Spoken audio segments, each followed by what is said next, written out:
A Kane In Your Corner investigation leads to big changes at a facility for wolf dog hybrids in Jackson, New Jersey. In June, we first told you about the situation at Howling Woods Farm and why some workers and volunteers were concerned for those animals. Well, tonight, senior investigative reporter Walt Kane takes a look at what's changed.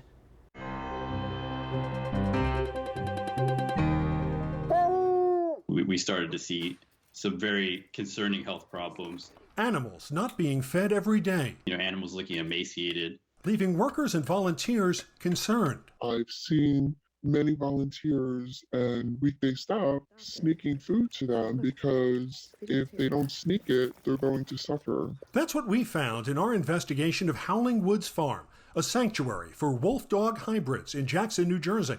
And all of it was happening in violation of the law. USD regulations say dogs must be fed at least once a day, except if a veterinarian says otherwise. So did the veterinarian order every other day? No. But APHIS is well aware of our feeding schedule. APHIS is aware that it's every other day? Yes. Okay, so if I ask them, they'll know that? Yes. But since our story aired, those federal regulators have taken action. The USDA says in a routine inspection, Howling Woods was cited for its unlawful feeding policy. And Hadanish is now backtracking. In a post to the farm's private Facebook page, he tells staff and volunteers, due to a recent change in regulations and contrary to what is best for our animals, we will be feeding animals on a daily basis. They have always been required to feed the animals every day. John Goodwin of the Humane Society says Hadanish's post raises questions about whether he's learned anything at all. Being cited for not feeding daily is obviously not the same thing as there being a new regulation that says you have to. That's exactly right.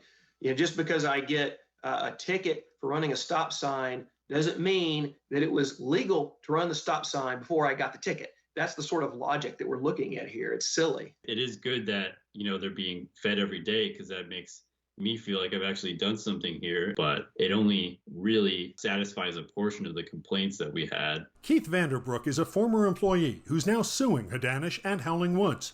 As we told you, he and another employee filed anonymous complaints about conditions at the farm back in February. When Hadanish found out, he demanded the whistleblowers come forward, threatening to keep the farm closed on weekdays indefinitely. Vanderbrook admitted he and another employee had blown the whistle, and Hadanish fired him. We were threatened and wrongfully terminated very publicly for trying to do the right thing, and he still hasn't really attempted to remedy that. Wow, incredible. So, Walt, I have to ask you, any comment from the president of that farm?